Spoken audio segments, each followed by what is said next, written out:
Aleloia, faly miarabantsika tsiraray avy amin'ny anaran'i Jesosy Kristy ny tenako amin'izao fotoana androany arivo izao amin'ity live mahafinaritra be ity dia tononona amintsika ny fahasoavan'Andriamanitra, ny fiadanan'Andriamanitra raitsotoa hanapako anatin'ny fonao ary matoky amin'ity androany ity ry rahalahy sy ranabavy malala ry zoky sy zandrisany fa tsy ho faty antoka ianao manaraka an'izao fotoam-bavaka izao satria eto indray Andriamanitra antsika ilay nilaza manao hoe naiza naiza ingonandrona telo amin'ny anarako izy dia eo ampovoany eto ny Andriamanitra antsika ary manatsika an'izao fotoana izao ny Andriamanitra antsika isorana anazy ny amin'ny ty fotoana androany ity satria avy amin'izao fotoana izao raha tsy noho ny fitantanan'Andriamanitra ry hava malala isany dia tsy toy izao ny fiainantsika, tsy toy izao zaho ary tsy toy izao koa ianao fa tena hoe izay fitiavan'Andriamanitra izay fahasoavan'Andriamanitra izay mbola natolony amintsika tsiraray avy satria teo koa ny famindrapon'Andriamanitra araka voalazan'ny soratra masina manao hoe ny famindrapon'i Jehova ozy izy no tsy nahalany ritra antsika tsiraray avy dia makasitraka ihany koa ny mpanampon'Andriamanitra nanome sehatra sy fahatokisana amin'izao asa fanompony izao dia dokotera Rina Avady izany makasitraka indrindra tompoko ary dia mirary ny fahasoavan'Andriamanitra ho aminareo mianakavy ny tenanay izay manolotra an'izao live izao izany. Eny ry rahalahy sy ranabavy malala satria izao fotoana izao dia fotoana fihaonantsika amin'Andriamanitra, fotoana ahafahantsika manompo an'Andriamanitra ary amin'ity volana oktobra ity moa izany dia misy ny teny faminaniana atao anatin'ny fiangonana manao hoe ny fisehoana. Zany hoe fisehoany ny zanak'Andriamanitra, volan'ny fisehoana izy ity dia matoka fa tena ho tanteraka satria izao rehetra izao araka ny voalaza ny tenin'Andriamanitra dia miandry fatratra ny fisehoana, fampisehoana reo zanak'Andriamanitra. Reo zanak'Andriamanitra dia tsy iza tsy akory fa itsika izay nandray an'i Jesosy Kristy araka ny voalaza ny soratra masina manao hoe izay rehetra nandray azy dia mino hery ho tonga zanak'Andriamanitra dia izy mino ny anarany. Amen. Zany voalaza ny tenin'Andriamanitra ka ho an'izay rehetra manaraka an'ity fotoam-bavaka ity ka mino eny na dia ahotsara ianao amin'izao fotoana izao hoe vaovao ianao manaraka izao fotoam-bavaka izao, voasambany ianao nanaraka izao fotoam-bavaka izao, mety efa naheno amin'izany Jesosy zany ianao fa androany ianao mino ianao dia ho tonga zanak'Andriamanitra ianao ary zany zanak'Andriamanitra zany izay endrasany izao rehetra izao fantatra satria fotoana ny zanak'Andriamanitra izao. Amin'ity androany ity moa zany ny live-tsika dia metsika thème manao hoe fampiavahana, zany hoe isy fampiavahana goavana ho ataon'Andriamanitra ao amin'ny fiainanao manokana io na ara-panahy na ara-nofo na ara-materialy na ara-bola satria hitantsika amin'ny alalan'ny tenin'Andriamanitra izany ary dia eto dia manentana anao satria zarery moa zany ho avy eto fa misy mpanompon'Andriamanitra ho avy eto hiaraka amintsika eto hiara hivavaka amin'izao fotoana izao. Ty fotoana ity dia fotoam-bavaka tena hoe fitadiavantsika an'Andriamanitra, andrenesintsika ny tenin'Andriamanitra, atsapatsika indray hoe eto Andriamanitra miasa amin'izao fotoana izao dia amin'izao fivoriana izao. Ty fivoriana androany ity dia fivoriana hafakely rahalahy sy ranabavy satria ianao anatin'ny tokantrano any miaraka amin'Andriamanitra, zaho eto amin'ny toerana ity miaraka amin'Andriamanitra. Andriamanitra rehefa eo dia manao zava-baovao Andriamanitra ka hivavaka isika amin'izao fotoana izao mialohan'ny vavaka aloha dia hamaky tenin'Andriamanitra isika izay hitantsika ato amin'ny Salamo fa 7:20 manomboka amin'ny 1:voalohany dia vakitsika avy eo ny 9:9 sy ny 9:7 andeha vakitsika ny tenin'Andriamanitra amin'ny anaran'i Jesosy Kristy. Fiderana an'Andriamanitra noho ny fahatsarany indrindra fa noho ny fanekena tamin'ny Davida, masikila nataon'ny entana Ezraita. Ny famindrapon'i Jehova no ho irako mandrakizay, hatramin'ny taranaka faramandimby no ampahafantarana ny vavako ny fahamarinanao. Vakitsika 9:9 fa iza any an-danitra no mitovy amin'i Jehova ary iza amin'ireo Andriamanitra no manahaka an Jehova, dia Andriamanitra matahotra indrindra eo amin'ny fiangonan'ny olomasina ary ajainy izay rehetra manodidina azy. Amen. Zany ny Andriamanitra antsika ry rahalahy sy ranabavy, iza moa ny tahaka an'io Andriamanitra antsika io, tsy misy tahaka anazy. Izy dia spesiala izy ary maha spesiala anazy zay dia tena tia manao zavatra izy. Ka andehantsika hiara hisaotra an'Andriamanitra isika, andehantsika hiaraka akalaza an'Andriamanitra, ame voninahitra anazy ary angataka zany fanatrehan' zany Andriamanitra hafakely zany Andriamanitra be voninahitra zany Andriamanitra tena hoe tiantsika tsiraray avy, zany Andriamanitra mpanavaka izany no andeha ho antsointsika amin'izao fotoana izao tena anatrika tanteraka le fanatreha mihitsy le fanatreha mahery vaika no amin'ity fotoanandroany ity ary angataka atsika ny fanamasina ny fanamasina tena hitarika atsika tsiraray avy zay manaraka n'izao fotoam-bavaka izao ary tsara tsara raha lasa ranabavy fa raha tia hitan'Andriamanitra isika raha tia hitany voninahitr'Andriamanitra isika dia mila isika mivavaka eo anatin'Andriamanitra mila isika mifono mila isika mangataka famelan-kely mila mangataka famindrapo-tsika mba ho afaka izany barazy zany na sakatsakana zany tsy afahantsika mahita an'Andriamanitra dia mila mifona isika mangataka ny famindrapo avy amin'Andriamanitra amen mila mangataka isika ny rano Jesosy mila mangataka isika ny herin'i Jesosy Kristy tena anangana amin'ny fiainantsika satria rehefa eo ny herin'ny Tompo dia afaka hitsangana isika ninona karazana fatotra amin'ny fiainantsika tsiraray dia tsaroa fa tsika mila manao fanoloran-tena vaovao eo anaty-an'Andriamanitra isika manavoa ny fanoloran-tenantsika ho eo ampelantanan'Andriamanitra mba ho raisin'Andriamanitra ho adidin'Andriamanitra ny fiainantsika ary tsara fa rehefa vita zay fanoloran-tenanao zay ka ninona zavatra ho angatahanao satria araka ny sitrapon'Andriamanitra zavatra ataonao dia ho afaka eto ka ninona karazana blokazy eto andray androany dia toheritsika tsy anana fahefana eto amin'ny anaran'i Jesosy Kristy izany ka manasa anao amin'izao fotoana izao andesika hiara hivavaka eo anatrehan'Andriamanitra tokoka amin'izao fotoana izao raha eo mbola misaotra anao zay amin'ny anaran'i Jesosy Kristy raha mbola nomenao zao fotoana izao ahafahanay tompo malala ho manatona ny fiandriananao amin'ity androany ity eto zay dia makasitraka anao Andriamanitra ny amin'izao volany fisehoana izao Andriamanitra fa tena hoe iseho tokotra ny fiainanay tsiraray avy iseho tokoa zahay eny amin'izao tontolo izao Andriamanitra ary ho hitan'ny olona fa tena hoe manana anao zay Andriamanitra ka dia makasitraka anao zay Andriamanitra ny amin'ity fotoanandroany ity ary mangataka zay ny fanatrehanao Andriamanitra amin'ity fotoanandroany ity mba tsy ho fahazarana zay ho ataona eto Andriamanitra ary mangataka aminao koa zay fanamasina tena hiditra an-tsehatra ianao hitarika anay eto ianao satria tsy vitan'ny herinay tsy efa ny fisainana amin'ny maha-olombelona ny fanambarana ny teninao ny fotoana toy izao dia tsy vitanay mikerinay fa mila anao zay tompo malala mila anao zay fanamasina hiaraka aminay eto ary ninina mety karazana heloka zay nampisaraka anay aminao Andriamanitra dia mifona aminao zahay avelao ny fahatsonay mety fiteny tsy ambin'Andriamanitra mety fihetsika tsy voahevitra tompo malala mety ny zavatra ny everinay hoe tena hoe mety tompo malala nefa ny zavatra tsy araka ny sitraponao ireny dia karazana blokazy Andriamanitra tsy ahitanay anao ka dia mifona aminao zay ary mangataka aminao zay Jesosy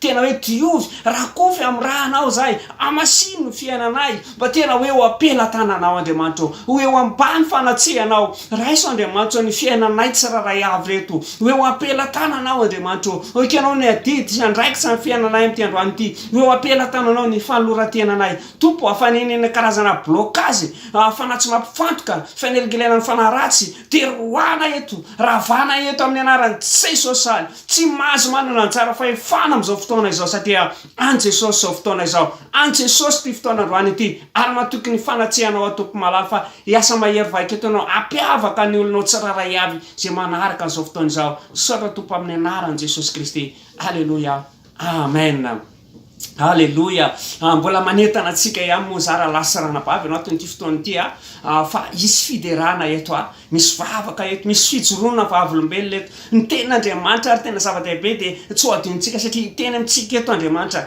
ka anjaranao dia partageo ny live-tsika partageo satria misy olona ny tena hoe tian'Andriamanitra ary amin'ny alalanao dia ho ampiasain'Andriamanitra ianao amin'ny fomban'Andriamanitra rehefa manaiky an'izay matsy ianao dia tsara fa manatanteraka ny sitrapon'Andriamanitra dia zay nikasitrahan'Andriamanitra ary Andriamanitra mahita ny olona hoe rehefa manao ny sitrapony dia Andriamanitra mihitsy nitsinjo ny fiainany ka amin'izao fotoana izao dia partageo ny live-tsika partageo amin'ny namana anaty groupe ihany satria hiasa mahery vaika eto Andriamanitra izany mbola noho ny fotoana antsika fa amin'izao fotoana izao dia anaraka hira anankiray tsika mitondra lohateny hoe aza afoy aho zay hira zay no angatahantsika amin'ny teknisiana hidirantsika ao arena zay ao anatin'ny vavaka dia manarafinaritra antsika tokoka amin'izao fotoana izao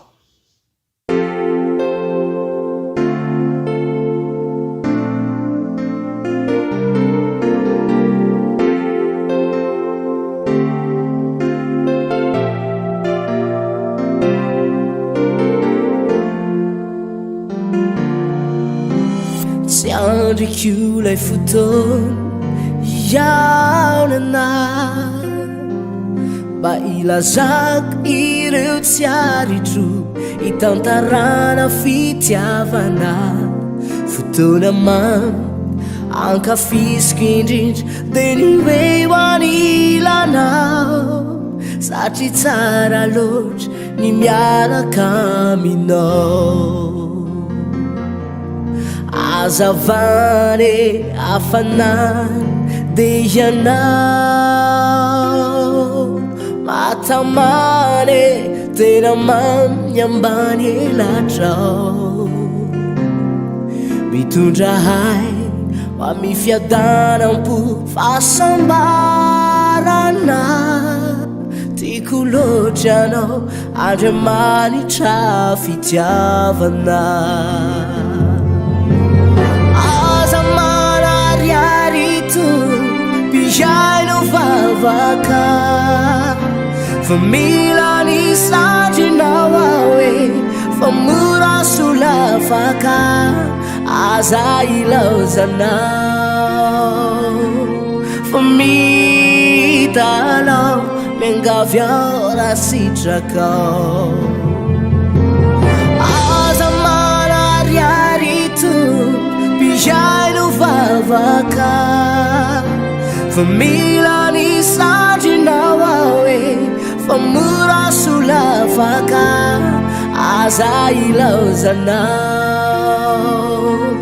fa mitanao miangavy ao raha sitrakao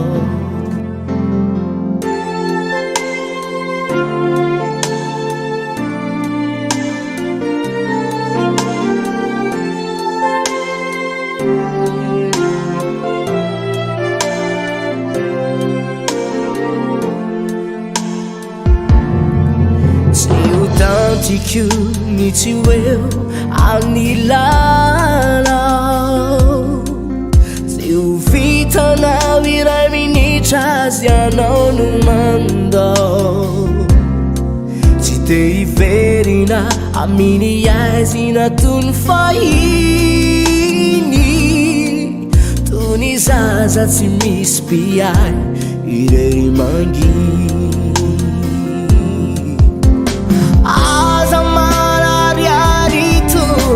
piaino vavaka fa mila ny sandrinao ahoe fa mora solafaka aza ilaozanao fa mitanao miangavy ao raha sitrakao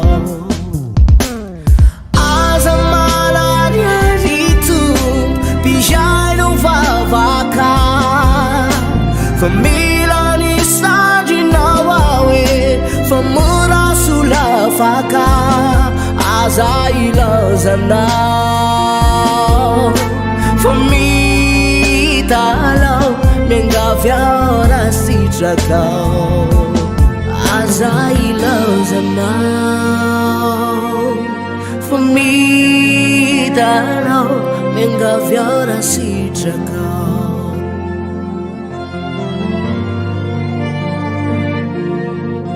fa mitanao miangavy ao raha sitrakao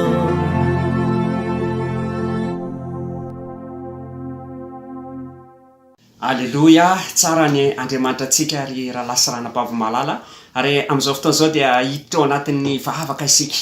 Ny vavaka ary raha lasirana-bavo dia fionatsika amin'Andriamanitra. Rehefa mivavaka ianao ka miresaka amin'Andriamanitra dia tsy tsara fa mihena anao Andriamanitra. Ozy mantsy ny tenin'Andriamanitra hoe Andriamanitra dia eo akaikin'izay rehetra miantso azy. Dia izay rehetra miantso azy marina amin'ny fo. Ary ozy koa ny tenin'Andriamanitra hoe raha katsahanareo aho ozy izy dia ho hitanareo indray. Ka eto sika dia hivavaka amin'izao fotoana izao. Mitondra mbavaka atsika kristianina amin'ity androany ity mba olona tia mandeha amin'ny famarinana isika, mandeha amin'ny marina isika. Satria tsarovy tsara ry raha lasirana-bavo malala rehefa ohatra atsika ka miaina amin'izany marina izany, tsy miray amin'ny asa maizina, tsy miray amin'ny zavatra ratsy, dia izao ny tsarovy isy fampihavana goavana ho ataon'Andriamanitra amin'ny fiainanao. Mety amin'ny alalan'ny tontolo ara-panahy io, mety amin'ny alalan'ny tontolo hita maso, mety amin'ny alalan'ny fidiram-bolanao, satria ny olona rehetra izay tena hoe nandeha tamin'ny famarinana, nandeha tamin'ny marina ary natoky an'Andriamanitra dia tena nampihavana Andriamanitra amin'ny fiainany. Anisan'izany ry raha lasirana-bavy mino fa tena hoe fantatrao ny tantarany Josefa na dia atao hoe andevy Josefa rehefa lasy ativoambarany ten'Andriamanitra fa napiavan'Andriamanitra izy nanana fahendrena izy na dia nisy aza ny zavatra nandalovana teo amin'ny fiainany satria rehefa miaraka amin'Andriamanitra moa misy foana indraindray ny fahavalo mety olona hita maso io mety voambarany ten'Andriamanitra ihany koa mety amin'ny alalan'ny fanahy tsy hita maso fa eo indrindra no ampiavan'Andriamanitra ny fiainantsika kanefa zao ny zavatra tokony ataontsika mila olona mila marina isika eo anatrehan'Andriamanitra mila mahitsy isika eo anatrehan'Andriamanitra fa tsy mitondra ny fiainantsika mandeha amin'ny karazana heloka dia ninona zany ny fakatoavantsika ny ota zay ataontsika isanandro eo amin'ny fiainantsika manokana zany meloha ny vavaka zay ho ataontsika aloha dia amaky ten'Andriamanitra zay ao amin'ny Malaka 3:7 ten'Andriamanitra efa diso fantatritsika le ten'Andriamanitra melohan'ny vavaka izandevaka isika ny ten'Andriamanitra amin'ny anaran'i Jesosy Kristy ka dia ho hitanareo indray ny tsy fitovian'ny marina sy ny meloka dia ny manompo an'Andriamanitra sy ny tsy manompo azy amen eto zao dia misy toe-javatra anankiroa ary io zavatra anankiroa ny iainantsika eto ambony tany rehefa lasa ranam-pavy voalohany indrindra dia matoa Andriamanitra nataony voalohany indrindra hoe marina dia zay ny tena zava-dehibe indrindra ny faharoa indray dia ny meloka zany hoe misy ny zanaky ny tsy fanarahana zay misarika ny olona mandavy ny olona mba hatonga ny olona anao eloka eo anatrehan'Andriamanitra dia ozy izy ny ten'Andriamanitra hoe misy fampiavahana manoka ao ozy izy mambarany ten'Andriamanitra zay mivakitsika teo dia ny manompo azy sy ny tsy manompo azy ivavaka ho an'izany eto amin'ny androany ity ho an'ny manompo an'Andriamanitra kanefa dia melohan'izany tena ivavaka ihany koa ho anao zay matsapa ny tenany hoe miaina amin'izany eloka zany fiainanao ny eloka mantsy dia araky ny fantatritsika fa efitra mampisaraka atsika amin'Andriamanitra io ka raha misy fotoana atsika ka misy ota mitambesatra amin'ny fiainantsika rehefa lasa ranam-pavy dia zao ny tsarovy hoe ny mivavaka ianao fa le vavaka dia midoana eo amin'le eloka ny tsarovy tsara izany tsy hoe ny rehefa miresaka amin'Andriamanitra ianao dia vavaka ataonao tsy manan-kery afaka ny anan-kery ny vavaka iny raha ohatra ka tsisy eloka ianao fa raha ohatra ianao tafiditra ao anatin'ny fahotana ny eloka sy ny faratsiana mety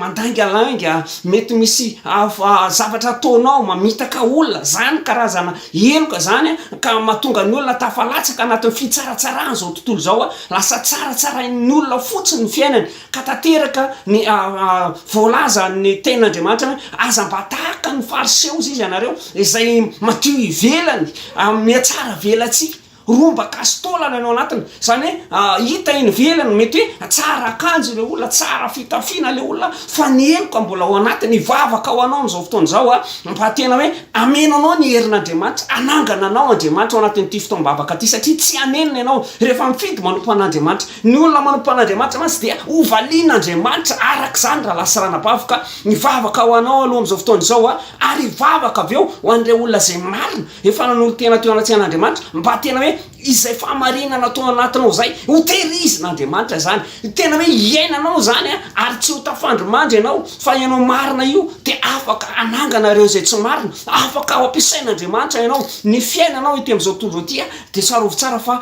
tsy mandeha ho azy sika raha lasa ranam-pavy fa misy tanjon'Andriamanitra ka ivavaka aloha amin'izao fotoana zao ho anao zay mbola voafatra ao anatin'ny eloka mba tena amindra fo aminao Andriamanitra za dia ampiasain'Andriamanitra eto fa ianao dia mekeno ny eloka eo anatrehan'Andriamanitra mekeno fa diso ianao ary atoloro ho an'Andriamanitra ny fiainanao amin'izao fotoana zao ivavaka asika amin'izao fotoana izao raha eo makasitraka anao zay amin'ny anaran'i Jesosy Kristy raha mbola nomenao zao fotoana zao Andriamanitra mitondra mbavaka ny olona tsirairay manaraka nyity fotoam-bavaka ity Andriamanitra tsy fantatra manokana Andriamanitra ny fiainan'izy ireo tsy fantatro Jesosy malala fa ianao mahita anazy ireo satria any ambony any ianao ety amin'izao tontolo zao manerana an'izao rehetra izao ny toeranao Andriamanitra izy ireo Andriamanitra zay mety miasa fatratra sy mavesatretana Andriamanitra mety vokatry ny faratsiana vokatsy sy ny eloka vokatry ny fanozonan'Andriamanitra dia tafiditra ao anatin'izany eloka zany ny fiainan'Andriamanitra ary sa manatona anao izy manamero tena foana izy Andriamanitra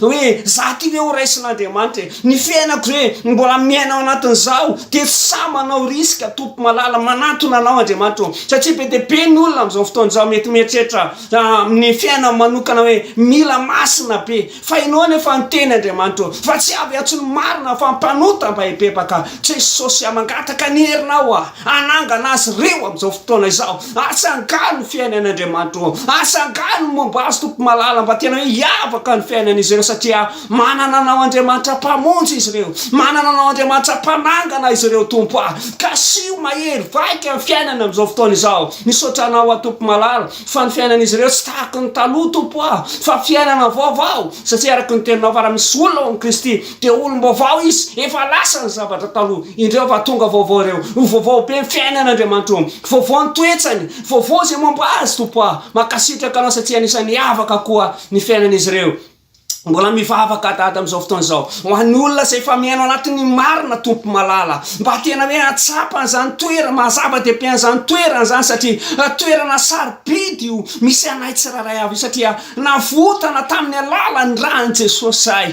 navotana tamin'ny alalan'ny raha marina izay tompo malala tompo satria ianao ilay mpamonjy Jesosy malala dia mivavaka ho azy ireo Jesosy malala mba hitoetra tsara amin'izao fotoana izao amin'izao andro farany izao tompo tena hoe fiaino fahamarinana ny fiainany amin'ny fanompoana amin'ny fotoana amin'ny zavatra rehetra Andriamanitra dia oka tena hoe misy izay fahamarinana izay ny fiainanay misy Jesosy ao anatin'izy ireo satria ianao ny marina tompo satria araka ny tenao fa ho fantatsara eo ny marina dia ny marina nafaka anay tsy ho andevy izay Jesosy malala dia ampioreno tsiraray avy ampioreno tompo ampiasao amin'izany fahamarinana ao anatin'izany ny vahoaka tsiraray avy tompo izay manaraka an'izao live zao dia tononketony ny rany Jesosy mandravy fiarovana izany vavaka izany makasitraka anao tompo malala satria tsara dia tsara ianao voninahitsy ny anaranao amin'ny anaran'i Jesosy Kristy halleluja halleluja amen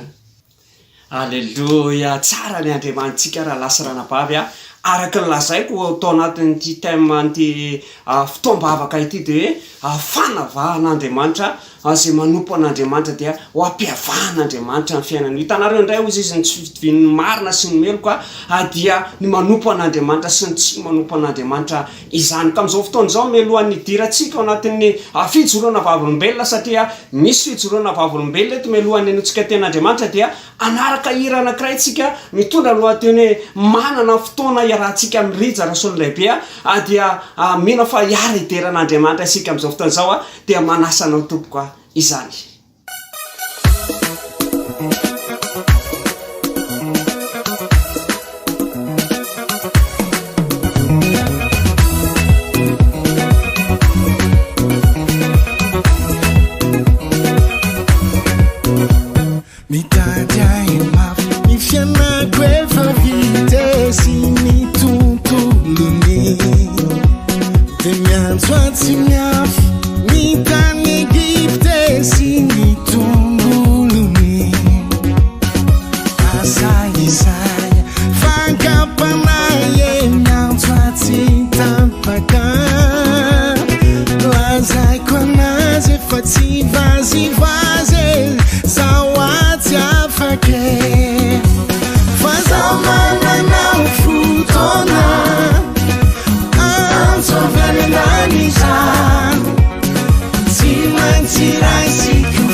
Alleluia. Isaorantsika an'Andriamanitra nanaraka niny hira ny rahantsika amin'ny rahalahintsika Rejarasolondraibe iny manana fotoana ozy izy vombara an'ilay tononkira izany.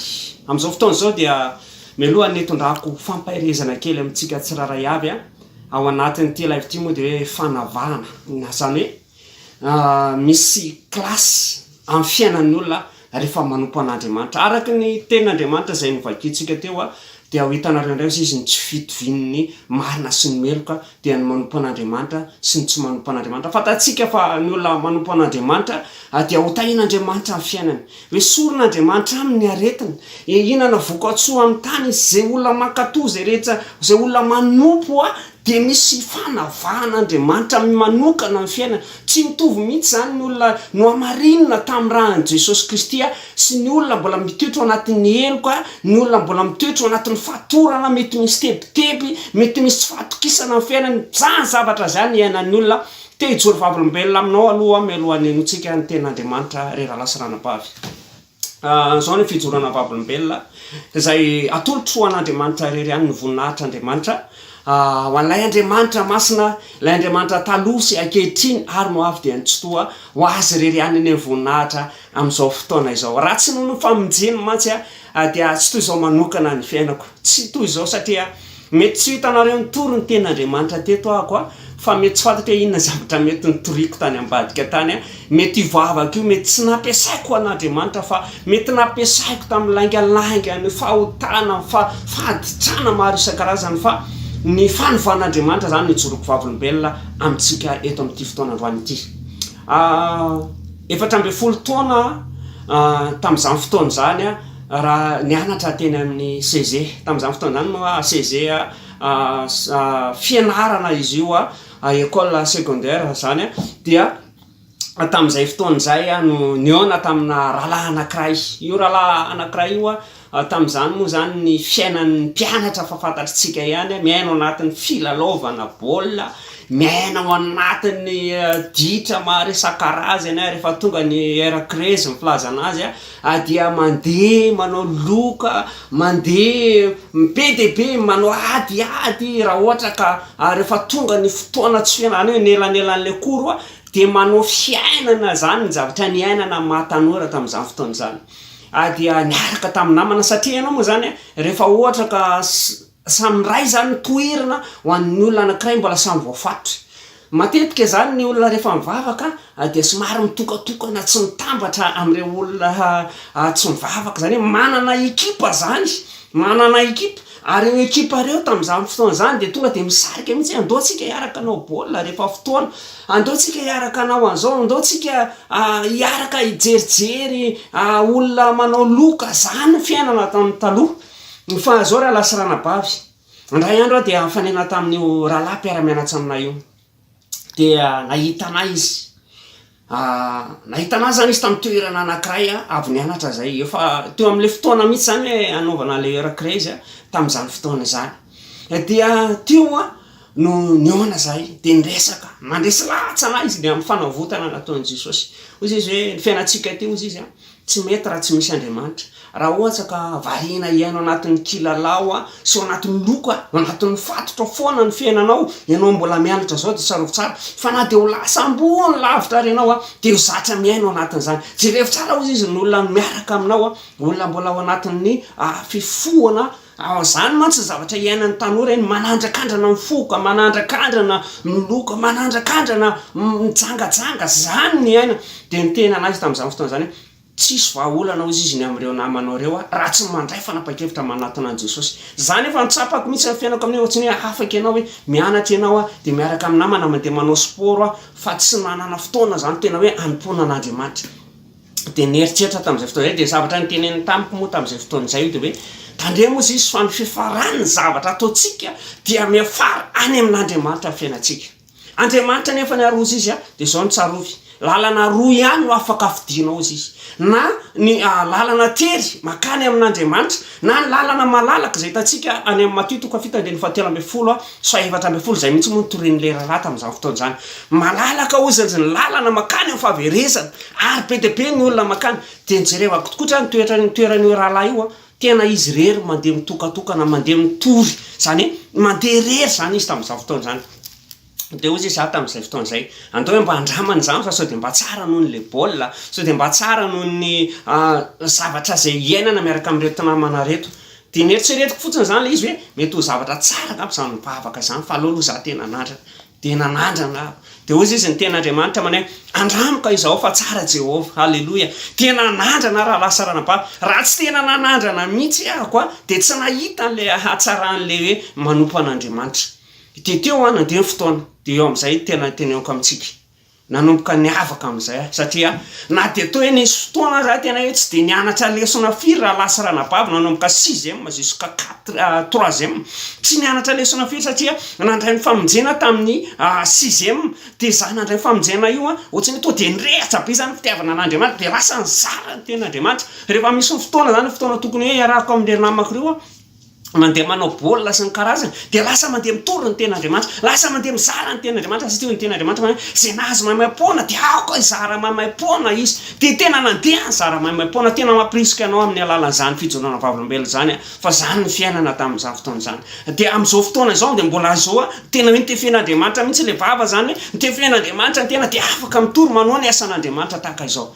Dia rehefa nanompo an'Andriamanitra ako dia tsapako mihitsy hoe ireo namako taloha ireo lasa nanenjika anareo, lasa tena hoe za zany ny ampiavan'Andriamanitra. Na dia tsy dia nisy fotoana zany nandeha hanany lalao na dia tsy nisy fotoana zany nandeha niaina tamin'ireo namako ireo dia nisy fotoana nefa za nanao ny asan'Andriamanitra dia tao anatin'ny fianarana dia tena hoe nampiavan'Andriamanitra ny fiainako, tena hoe nasandritra Andriamanitra ny fiainako. Nisy tena hoe tolotsaina nataon'ny fanahymasina mane ianao manao ny asan'Andriamanitra ianao dia tena hoe atosiko ianao, omeko conseil ianao zany ny fanahymasina, tena nameko conseil ana ny fanahymasina raha lasa ranabavy. Ary hatram'izao fotoana izao satria nanitora ny tena Andriamanitra ohatr'izao ary dia eritrereto tsara zany hoe tsy vitana amin'ny fisainana maha-olombelona zany fa tena hoe fanamasin'Andriamanitra tena niaraka tamiko ary dia tafajoro soamantsara amin'izao toeram-pahasoavana izao. Ka zay raha lasa ranabavy fijoroana vavolombelona ty fotoana ty moa de fanavahan'Andriamanitra. Za tena hoe natoky fa rehefa hoe niaka ndraikim-pota amin'Andriamanitra ako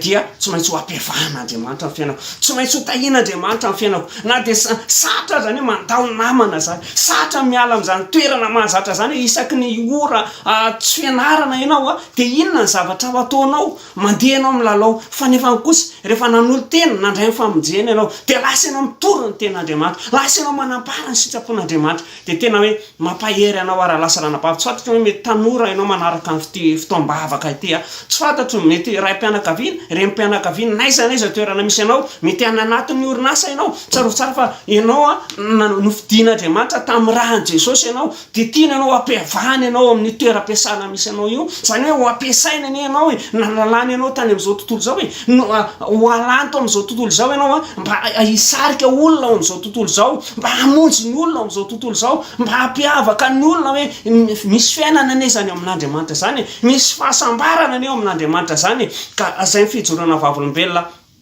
fa tena hoe averiko aminazy rery ihany voninahitra ka amin'izao fotoana izao dia hiditra amin'ny alalan'ny tenin'Andriamanitra fampaherezana zay hoentina amintsika eto izany.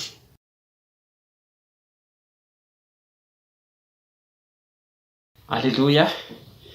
Mbola voninahitra ho an'Andriamanitra, mbola ahafahako iray mitondra fampaherezana ho amintsika tsiraray avy eto. Misaotra an'Andriamanitra satria avy aminy ahafahako miteny eto, ary mbola makasitraka ihany koa ny mpanompon'Andriamanitra mbola manome anahy sehatra amin'izao fotoana izao. Mialohan'ny hitondrako fampaherezana fohy amintsika tsiraray avy eto, ny tenin'Andriamanitra efa diso fantatrao ilay tenin'Andriamanitra fa aka révélation antsika ao anatin'izany tenin'Andriamanitra izany, ka manasa antsika hivavaka amin'izao fotoana izao. Dadao misaotra anao zahay amin'ity fotoana androany ity, mbola ahafahana indray mandreny amin'ny teninao Andriamanitra. Makasitraka anao zay tompoko malalo satria tena tia anay ianao. Mbola menao fotoana zay ahafahanay mifampahery eto, mifanangana, mifanitsy ary mifampitatana amin'ny alalan'ny teninao Andriamanitra zay ampitondrainao anahy manokana hoentiko hampaherezana andreto vahoaka reto. Tompo malalo tsy efa ny fisainana amaha-olombelona izany, fa mila anao zay fanahy masina, mila anao Tompo mba hitarika anay eto, mba hanazava ny saiko, mba hitondra fahalalana ho an'ny olona tsiraray avy, ary kasoa ny fiainan'ny olona mba ho voninahitsy ny anaranao amin'ny anaran'i Jesosy Kristy. Alleluia. Amen. Hoy izy hoe manana time antsika ao anatin'ity live ity de hoe fanavahana. Matory rahalahy sy ranabavy misy ny fanavahana dia misy tanjona anankiray eo. Mety izay fanavahana izay dia mety ianao anatin'ny olona be dia be ao fa ampiavahana manokana ianao. Zay mantsy ny tena tanjon'Andriamanitra, dia nanavaka ny olona manompo azy sy ny tsy manompo azy ozy vombaran'ny tenin'Andriamanitra. Tiany mihitsy spesial ho amin'ny fiainanao, ary indrindra ny teny faminaniana amin'ity volana ity zay volan'ny fisehoana. Iseho ianao iseho miavaka amin'ny fiainanao. Iseho ianao amin'ny alalan'ny fanananao an'Andriamanitra ao anatin'ny fiainanao. Ary tsy hitovy amin'ny hafa mihitsy ny fiainanao, fa manana spesial ianao amin'i Jesosy. Manana zavatra manokana mampiavaka anao ianao. Ary zay hoe fampiavahana zay no ambaraka eto. Jery tantara anankiray tsika, tantara efa diso fantatritsika, dia ny tantaran'ny lehilahy anankiray antsoina hoe Zakaïus rahalahy sy ranabavy. Tenin'Andriamanitra dia hitantsika ao amin'ny Luka 7:10, andiny fahaenina sy fahafito ary fahavalo. Ty tenin'Andriamanitra ty no ovakitsika amin'ny anaran'i Jesosy Kristy. Dia nidina faingana izy ka napetrahano azy sady faly. Alleluia. Ary nahita izany izy rehetra dia nimonomonona ka nanao hoe lasa nandeha hiantrano any amin'izay lehilahy mpanota izy. Fa Zakaïus kosa nitsangana ka nanao tamin'ny tompo hoe indro tompoko, ny antsasaky ny fananako omeko ho an'ny malahelo, ary raha misy zavatr'olona nalaiko tamin'ny fanambakana dia onerako avy efatreny izany. Amen. Zay tenin'Andriamanitra zay no entiko hampaherezana anao. Ny olona rehetra dia mahafantatra ny fiainan'ny Zakaïus. Fantatsika zany hoe lehilahy fo kely zany Zakaïus zany, olona ntady an'i Jesosy zany, tonga taranaky Abrahama zany lehilahy zany. fa zao ny zavatra nisy rahalasa ranabavy tamin'ny toe-javatra nisy tamin'ny fiainany Zakaiosy dia tsy mipetraka teo amin'ny toerana misy anazy fotsiny izy, tsy nionona tamin'ny toerana nisy anazy izy, fa voana eno lazany Jesosy zany Jesosy zany ne manana fiainana mafantatra ny zavatra rehetra ne zany Jesosy zany mahay manavaka amin'ny fiainan'ny olona, satria tamin'ny fotoana io raha jerenao matotsika manomboka ny teny fa 20 makany amin'ny fa voalohany any dia be dia be zavatra nataony Jesosy Kristy, be dia be reo olona zay tena hoe nampiavahany Jesosy ny fiainany rehefa nangetaeta izy. Natsapa ihany koa ty lehilahy ty hoe andalo amin'izany tanàna zany Jesosy. Eto dia misarika ny sainao fa Jesosy rehefa mandalo amin'ny toerana anankiray, Jesosy rehefa miseho amin'ny toerana anankiray dia te hampiavaka fiainan'olona izy. Fantatry ny olona ny tantaran'ity lehilahy ty raha lasa ranabavy. Fantatry ny olona ny zavatra nisy tamin'ity lehilahy ty, fa io lehilahy io dia anisan'ny olona tena mpametsifetsy vahoaka, mpanambaka vahoaka, zay ny fantatry ny olona. Fa nampiavahan'Andriamanitra izy. Vokatry n'inona vaoabaran'ny tenin'Andriamanitra? Vokatry ny nandraisany fanapa-kevitra. Vokatry ny nandraisany an' Jesosy teo amin'ny fiainany. Raha tena zohinao io tantara io fa i Zakaiosy tsy miprezante tamin'i Jesosy hoe Zakaiosy ny anarako. Vakio tsara io tantara io. Misy dikany lehibe zany ao amin'ny fanompona an'Andriamanitra. Fa Jesosy mahafantatra ny olona tiany hampiavahana, na dia misy olona be dia be aza, ny olona be dia be teo dia tsy natsapa ny zavatra tsapany Zakaiosy. Fa ny olona be dia be teo dia monomonina. Tsy hoe monomonina tamin'ny Zakaiosy fa ny monomonina tamin'ny Jesosy. Ny monomonina tamin'ny Jesosy satria lasa niavaka manokana ny fiainany, lasa navita mibebaka izy, lasa navita nitsotra teo anatseh'Andriamanitra ary nanefa izay zavatra tsy vitany izy. Nisy fibebahana tokony nataony, dia nataony zany. Dia izay ny vokatra ny nampiavaka anazy. Be dia be ny mpamoretsa raha lasa ranabavy, fa zao ity lehilahy ty tena nanefatra an' Jesosy izy. Mba tia miavaka amin'ny fiainany. Rehefa miavaka mantsy ny fiainanao dia misy fiadanana ianao. Jerevy tsara zao raha lasa ranabavy. Raha misy olona zao amin'izao fotoana izao hoe ampiavahan'Andriamanitra izy ao anatin'ny orinasa izay misy anazy eo, dia inona ny zavatra tsapany? Miadana ny fiainany. Andriamanitra dia te hampiavaka ny olona amin'ny toe-javatra rehetrarehetra. Fa mila le olona lomanana etaeta, tsy mitoetra eo amin'ny toerana izay misy anazy, fa mitady jereo tsara ny fiainana nisy anako teo aloha koa raha lasa ranabavy. Za tena hoe nampiavahan'Andriamanitra, na dia be dia be ireo mpianatra raha lasa ranabavy tamin'izany fotoana zany, mianatra lesona mikaroka fa fantatra hoe hianatra lesona ho afaka mba hifindra amin'ny klasy misy anazy. Fa ny olona rehefa tena hoe nampiditra an'Andriamanitra teo amin'ny fiainana, nandray fanapa-kevitra ny bebaka, dia nampiavahan'Andriamanitra. Tsy tena hoe nianatra be zany ahako. Zay ny fitondran'Andriamanitra ny fiainako nampiavahan'Andriamanitra, fa tsy hoe hanao an'izay koa ianao, fa ataovy manokana ketaviny lakle. Lakle aloha voalohany indrindra raha lasa ranabavy ny ahafantarana ny olona hoe ampiavahan'Andriamanitra izy dia tonga zanak'Andriamanitra izy. Mampiditra an' Jesosy ao anatin'ny toerana misy anazy. Tahaka an'ity lehilahy mpamoretsa ity, nandray an' Jesosy, napiditra an' Jesosy dia mibebaka izy. Tianao iova avy amin'ny fiainanao. Zao mantsy ny toerana amin'ny mahazanak'Andriamanitra dia miavaka amin'ny tontolo rehetra io raha lasa ranabavy. Rehefa zanaka ianao dia mpandova an'Andriamanitra, prailova amin'ny Jesosy Kristy ianao. Anananao zany ny zavatra rehetra, satria ozy ny ten'Andriamanitra mane indro fa nomena ny zavatra rehetra ozy izy, izay anao rehetra ozy izy voambaran'ny ten'Andriamanitra dia anay ihany koa, ary nomeko ho an'izay rehetra tia aho izy Jesosy, ho an'izay rehetra mino aho izy Jesosy dia misy fiainana nomeko anazy. Halleloia. Afaka ho iainanao zany raha lasa ranabavy. Afaka miavaka isika eto amin'izao tontolo zao. Mampiavaka antsika eto amin'izao tontolo zao raha ny fiainanao zao hoe mbola voafatotra anatin'ny fisotroana ianao, mety voageja ianao anatin'ny fisotroana, voageja ianao anatin'ny fifohana, mety tsy mety aminao mihitsy raha tsy mandeha mamonjy toerana miaraka amin'ny namanao, tianao iova avy ny fiainanao, ampandrosoa Jesosy ao anatin'ny fiainanao. Mandraisa anao fanapa-kevitra miala amin'ny toerana izay misy anao, miala amin'ny toerana mamatotra anao. Mety eo ihany koa ny mety hoe resaka fiteny, mety hoe fahakoviana mandalo amin'ny fiainanao, mety misy ihany koa fahavalo anatin'ny fiainanao, ianao io eny tsy hiavaka zany ny fiainanao e, mila volana ianao vao mety hiavaka e, tsy rahalasy-ranam-pavy, mila ny Jesosy, mila n'Andriamanitra amin'ny fiainanao. Rehefa tafiditra ao anatin'ny fiainanao Andriamanitra dia hampiavaka anao Andriamanitra. Amen. Ka zay ny tenin'Andriamanitra fa hivavaka isika amin'izao fotoana izao, hivavaka isika. Mety mbola be dia be ny révélation amin'ny alalan'io tenin'Andriamanitra io fa ny olona dia tsy faly amin'ny fiovanao ro rahalasy ranam-pavy. Ianao no matsapa ny fiadanana rehefa miova mandray an' Jesosy ao anatin'ny fiainanao. Zany hoe ianao ihany zany mila mandray fanapa-kevitra. Ny fanapa-kevitra raisinao anio dia ampiova ny fiainanao ray manontolo. Ny fanapa-kevitra iainanao miaraka amin'Andriamanitra dia ampiova ny hoavinao ray manontolo. Ary tsy hoeny amin'izao fiainana izao ihany rahalasy ranam-pavy fa ny amin'ny fiainana mandrakizay. Zay nampanantenainy Jesosy ho an'izay mino azy dia ho ampiavahany manokana ianao. Io fampiavahana ataon'i Jesosy io koa dia tena important lehibe satria ianao mandova fiainana mandrakizay. Ianao mandova ny lanitra ianao. Amen. Ka hivavaka isika amin'izao fotoana izao andehantsika hanavoa ny fahalorantena eo anatrehan'Andriamanitra. Andehantsika hampiditra an' Jesosy amin'ny fiainantsika.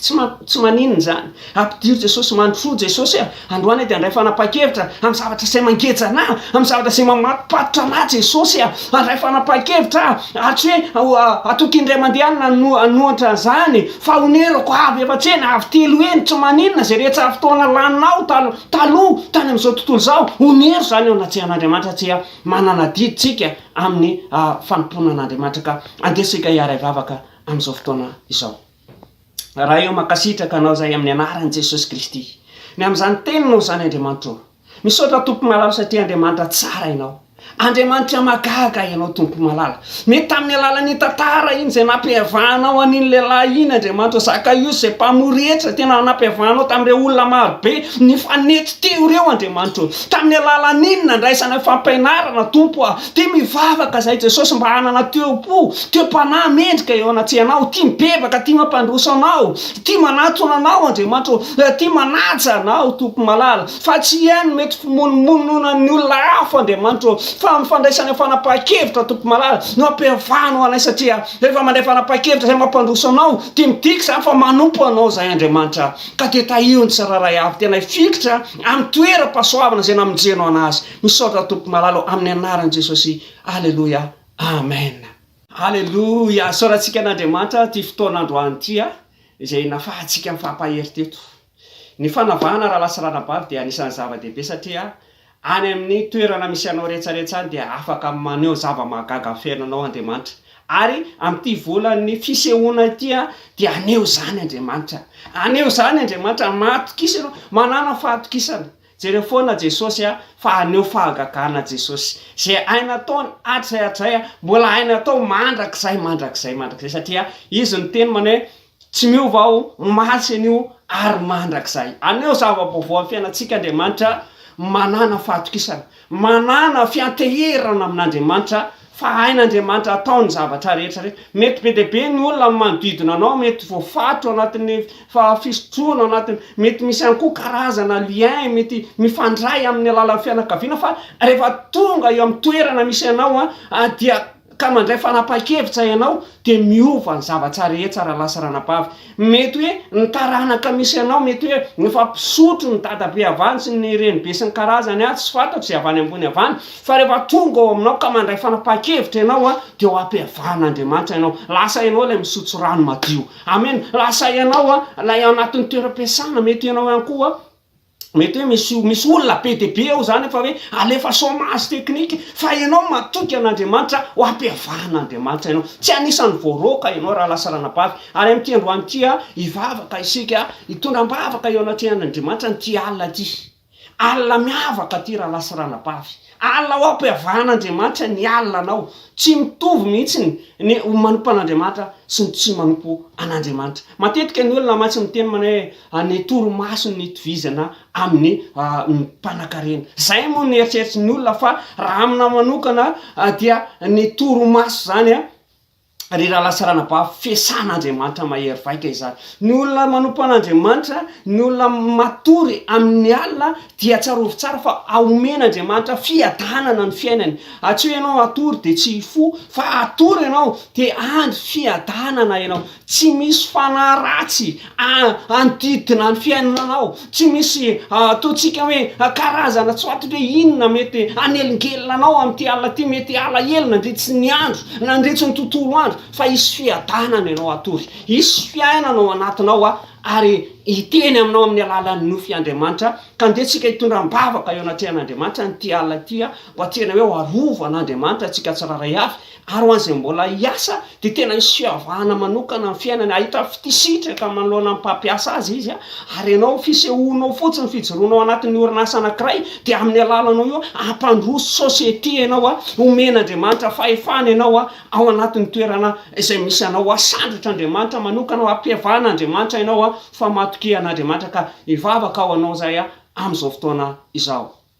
Raha eo makasitraka anao zay amin'ny anaran'i Jesosy Kristy am'ty androany ity, raha mbola ivavaka eo anatsena mitondra-bavaka tompo ny alina anay tsiraray avy eo ampelantananao, akiniko ampelantananao dada ty alina ty, ka io manokana Jesosy oka tena masoavinao ny tsiraray avy tena isy fiadanana, isy fifaliana Andriamanitra, ary eo anatin'ny alina Andriamanitra de tsy isy fanaratsy anelingelina ny tsiraray avy, fa tena ny anjelinao mihitsy Andriamanitra, satria zay olona miavaka manana garde de corps tena azo antoka zay Andriamanitra, amin'ny alalan'ny herita maso sy ny tsy hita maso, de io ianao Andriamanitra, io ny anjelinao miambina anay tsiraray avy, manana fanantenana zay fa tahinao ny tsiraray avy am'ty alina ty an'izay miasa Andriamanitra, dia ao ambininao ny asany, ho tahinao ny asan'ny tanany, ho asoavinao izy Andriamanitra, asandratrao izy ary tonoky zany amin'ny anaran'i Jesosy Kristy ny fahatsarana rehetra ho am'izay mino rehetra am'ty androany ity. Makasitraka tompo malala satria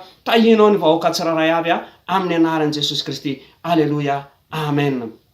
Andeatsika am'izao fotoana zao raha lasarana baba malala iaraka isotra an'Andriamanitra, io koa mampiavaka atsika, tsika de olona mahay makasitraka, tsika de olona mahay misotra an'Andriamanitra, ninina te zavatra nisy, ninina nandeha teto ny fiderana, ny vavaka, ny tenin'Andriamanitra, ny fijoroana vavolombelona, zay rehetra teto de amendrika ny soratsika an'Andriamanitra, misora ianao an'Andriamanitra satria ny Andriamanitra atsika de Andriamanitra lehibe indrindra. Rehefa mahay makasitraka, rehefa mahay misotra ianao de tsarovy tsara, fa mbola mahay manao mihoatra anao zay rehetra everitsika Andriamanitra, tsarovy tsara zany eo anatrehan'Andriamanitra, ka andeatsika isotra an'Andriamanitra mialohan'ny izarantsika ny tempo-pasoavana am'izao fotoana izao. Raha io mbola makasitraka anao zay amin'ny anaran'i Jesosy Kristy tam'ty fotoana androany ity, tsara ianao Andriamanitra, sady mpanao ny tsara tompo, teto zay Andriamanitra niaraka nanompo anao, teto zay Andriamanitra niaraka nitady ny tavanao Andriamanitra, de matoika tompo malala fa izany fanatrihanao mahery vaika zany de mbola iaraka anay tsiraray avy any amin'ny toerana zay misy anay, ka de makasitraka tompo